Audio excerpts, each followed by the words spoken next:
Hello there, Rick McCraw from the McCraw Performance Group. Welcome back to the channel.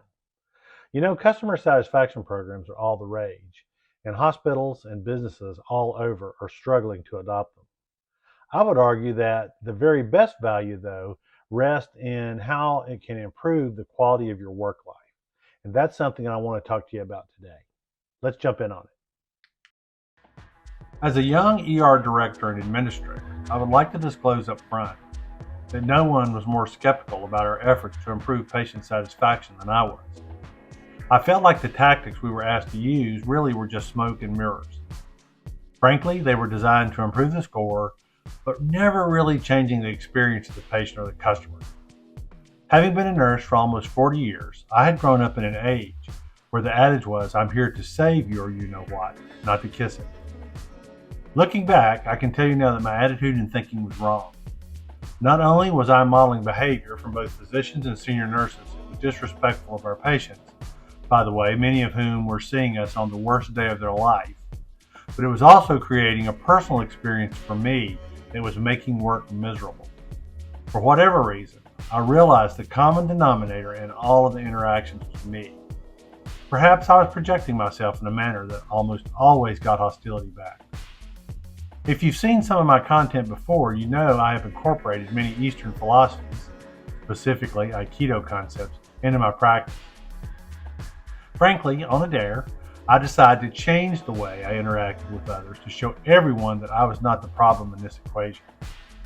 The next day I went to the hospital and my goal was to kill everyone with kindness. I was accommodating and eager to jump in on any task, and by the end of the day I was amazed at how all of my interactions and my overall work had been very, very positive.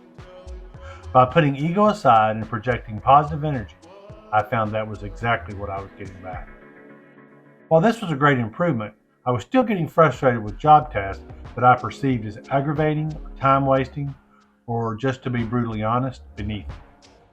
To combat this, I experimented with the concept of immersing myself into any task and attempting to do it in the very best manner possible.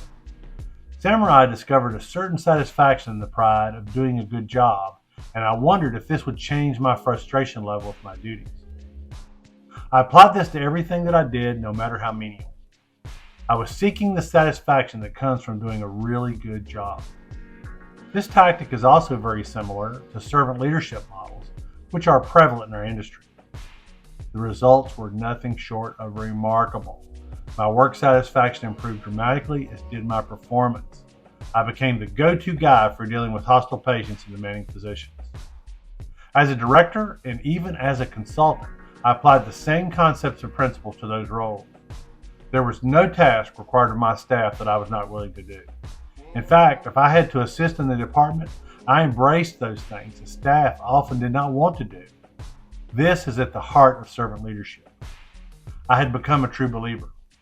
This is an important fact, as for any of this to be successful, it requires an all-in attitude. Most customer satisfaction programs tend to focus on the specific tactics to use to ensure staff are approachable and, most importantly, consistent in their interactions. Often there will be tactics that focus on responsiveness, follow-up, and the tracking of compliance. All good things to do. However, I found in my practice, both as a consultant and administrator, that what patients and families want is what I will call the experience trifecta. They want high-quality care, delivered in a high-touch manner, in a timely fashion. If you do not have all three, then your program just becomes service recovery. There is a set of best practice strategies that are tried and true, but I can tell you if they are not delivered in a genuine and authentic manner, they will not generate the outcomes you're seeking. They cannot be delivered in this way unless staff sees the inherent personal value in performing the tactic. This is where connection to purpose comes into play. If, as staff, you resent the processes you are asked to use, then that resentment will fester and will become poison in your interactions. Same for your work. If you allow your reactive emotions to control you, this will become just one more reason you hate the place you work.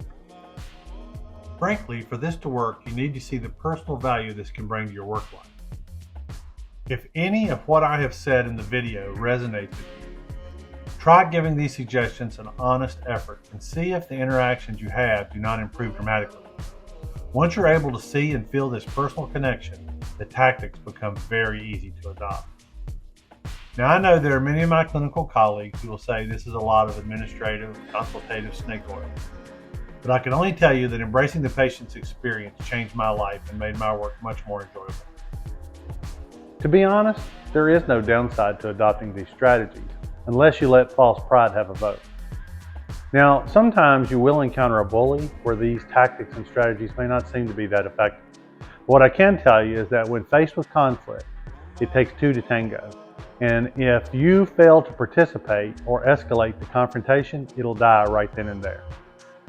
If any of this resonates with you, give me a call and let's talk about it, because I can share with you what has worked and what has not worked and some of the pitfalls that you can easily experience. Thanks for watching.